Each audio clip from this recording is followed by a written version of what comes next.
In July 2023, a woman from suburban Ohio stepped out of an air-conditioned rental SUV at Badwater Basin, Death Valley, wearing open-toe sandals, carrying a single 16-ounce bottle of Dasani water, and immediately asked a park ranger where she could find the manager of the national park.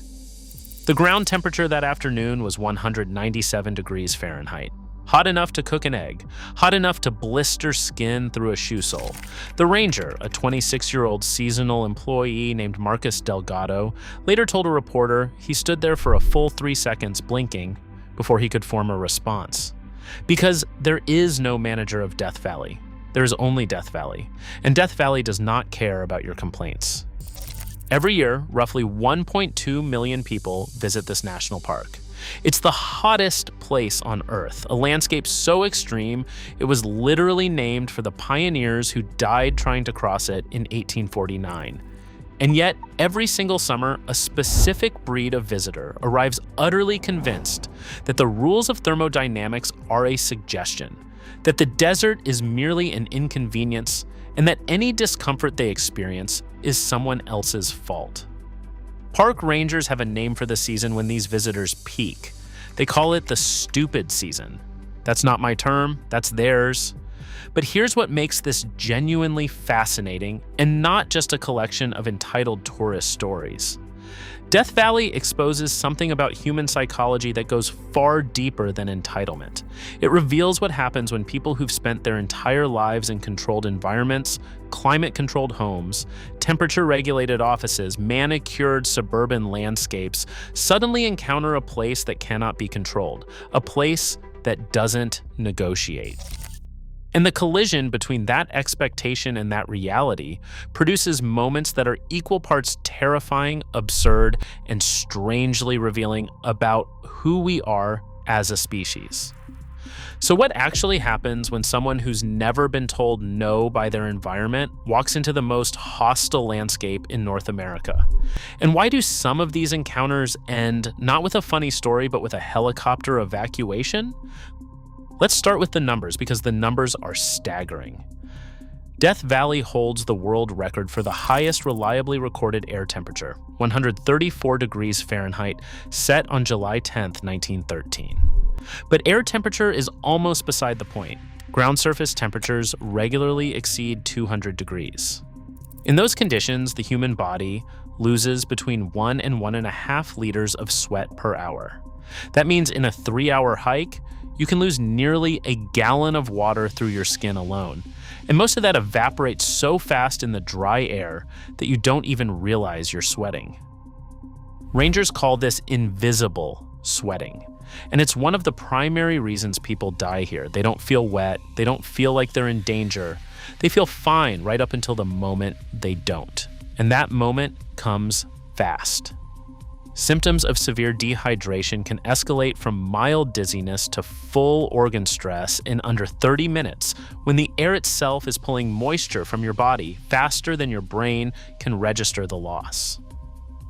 The National Park Service recommends carrying 1 gallon of water per person per day for any activity in Death Valley during summer. 1 gallon. That's 128 ounces. The average tourist arrives with a single water bottle, sometimes 2, and then they want to hike. Consider the case of a family from Newport Beach, California, who visited in August of 2021.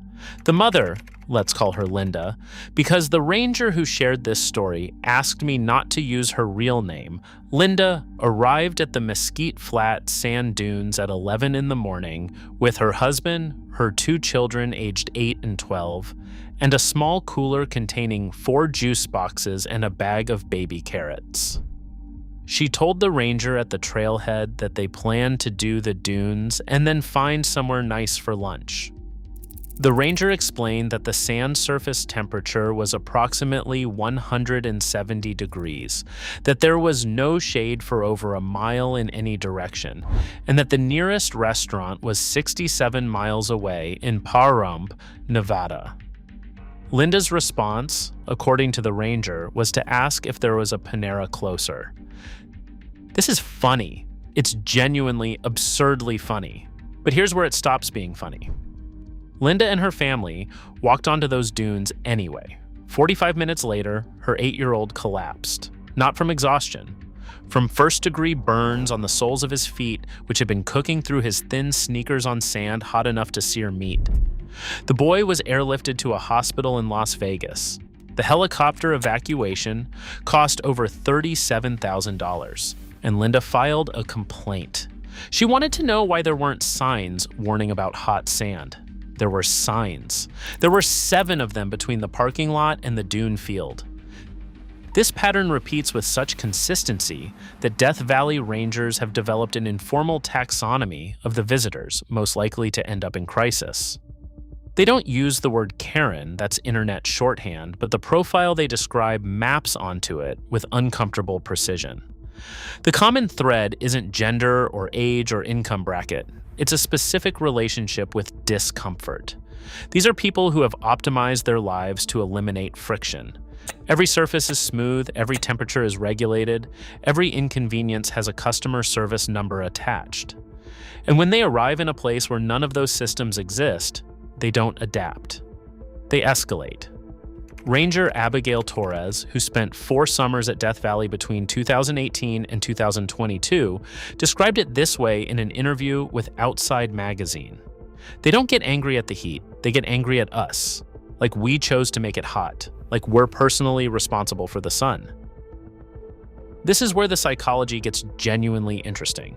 There's a phenomenon in behavioral science called the just world hypothesis, the deeply held belief that the world is fundamentally fair and that outcomes are proportional to behavior. Good people get good outcomes. If you paid for a vacation, the vacation should be pleasant. If you drove 4 hours to see a national park, the national park owes you a good experience.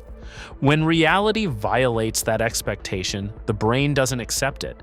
It looks for someone to blame: the ranger, the park service, the government, anyone but the 200-degree ground. Now here's where it gets genuinely dangerous, and this is the part most people never hear about. The entitlement doesn't just produce complaints, it produces decisions that kill people. In June of 2019, a couple from the Pacific Northwest decided to take a shortcut through an unmarked dirt road in Death Valley because their GPS showed it was 40 minutes faster than the paved route. A ranger had specifically told them not to take that road. The woman reportedly said, "We have 4-wheel drive, we'll be fine." Their SUV got stuck in soft gravel 14 miles from the nearest paved road. Their cell phones had no signal. They had 2 liters of water between them. By the time a search team found them 19 hours later, both were in severe heat exhaustion, and the man's core body temperature was 104.7 degrees. Another 2 hours, and he likely would have been dead. The thing that haunts rangers isn't the heat. It's the confidence. It's the absolute unshakable certainty that nothing truly bad can happen to someone who drove here in a nice car and is staying at a hotel tonight. Marcus Delgado, the ranger from the opening of this story, put it bluntly: the desert doesn't know you have a reservation at the Furnace Creek Inn. And this connects to something even broader. We've built a civilization so effective at insulating us from natural consequences that millions of people have genuinely lost the ability to assess environmental risk. Think about that. For 200,000 years, humans survived precisely because they could read landscapes, gauge threats, sense when an environment was trying to kill them. That skill kept our ancestors alive on the African savanna. It guided migration patterns across continents. And in the span of roughly 2 generations, a significant portion of the developed world has lost it entirely. Not through any fault of their own, really, just through the sheer effectiveness of modern comfort. Death Valley strips that comfort away in minutes, and what's left underneath is revealing. Not everyone responds with entitlement, of course. Plenty of visitors arrive prepared, humble, and awed by the landscape. They carry the right gear, follow ranger advice, and leave with a profound respect for a place that predates human civilization by millions of years. But the ones who don't, the ones who show up in flip-flops with a single water bottle and a complaint ready, they've become so common that the Park Service has had to redesign its entire communication strategy around them. In 2022, Death Valley National Park began posting warnings on social media that read less like government advisories and more like the kind of thing you would text a friend who is about to do something catastrophically stupid. One post read, "It is not a dry heat at 128 degrees Fahrenheit. You can die here." Another, "Your car's GPS does not know this park. Do not trust it with your life." These posts went viral, shared millions of times, and the tone was deliberate. Traditional warnings weren't working, and polite language was being ignored. The Park Service realized they needed to match the bluntness of the threat with the bluntness of the message. I'm curious about something, and I mean this genuinely. Have you ever been in a situation where nature humbled you? Where you walked into an environment thinking you had it figured out, and the landscape just quietly proved you wrong? Drop that story in the comments. I'd actually love to hear those experiences because I think there's something valuable in admitting the moment the natural world made us feel very, very small. The irony is that Death Valley is one of the most beautiful places in North America. The salt flats at Badwater shimmer like fractured mirrors. The racetrack playa holds stones that slide across dry lake beds, leaving trails in the mud that scientists couldn't explain for decades. At night, the park is one of the darkest places in the country. The Milky Way stretches overhead in a band so dense, it looks like someone spilled milk across black velvet. Wildflowers bloom in spring in carpets of gold and purple that stretch to the horizon. It's a place of extraordinary, severe, uncompromising beauty, and it demands exactly one thing from its visitors: respect. That's really the core of it. Not preparation, though preparation matters. Not fitness, though fitness helps. Respect. The willingness to accept that you are a guest in a place that existed for 4 billion years before you arrived and will exist for billions more after you're gone. The willingness to read the signs, listen to the ranger, carry the water, wear the shoes, and accept that your comfort is not the landscape's priority. If this kind of story, the intersection of human behavior in extreme environments, the psychology behind why we make terrible decisions in beautiful places, resonates with you, consider subscribing. Not for me, for the community of people who find this stuff as endlessly fascinating as I do. There are a lot of us, and the conversations here are genuinely worth being part of. The Park Service reports that complaints have actually increased in recent years, even as visitation has held roughly steady. Rangers attribute this partly to social media.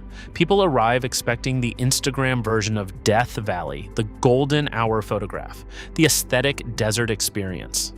They don't expect the wind that sandblasts exposed skin, the headaches that start within 20 minutes of inadequate hydration, the disorientation that comes when every direction looks identical and the horizon wobbles in the heat like a mirage, which of course it literally is.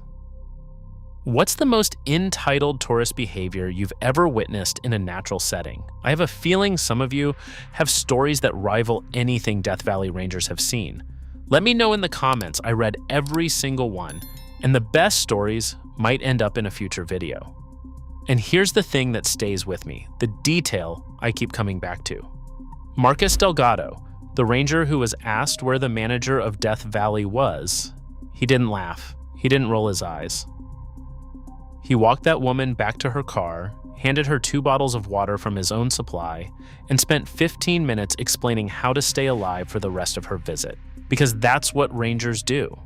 They stand between human arrogance and natural consequence day after day in 130-degree heat, and they try to keep people alive despite themselves. The ground temperature the day that woman from Ohio stepped out in her open-toe sandals was 197 degrees. She wanted to speak to a manager. But Death Valley doesn't have one. It has rangers who carry extra water, scientists who study its extremes, and a landscape so ancient and so indifferent that every human story told within it, the funny ones, the frightening ones, the fatal ones, amounts to little more than a whisper across 4 billion years of silence. And the silence doesn't care if you're comfortable. It was here long before you arrived. It'll be here long after you leave. The only question is whether you'll be smart enough to leave at all.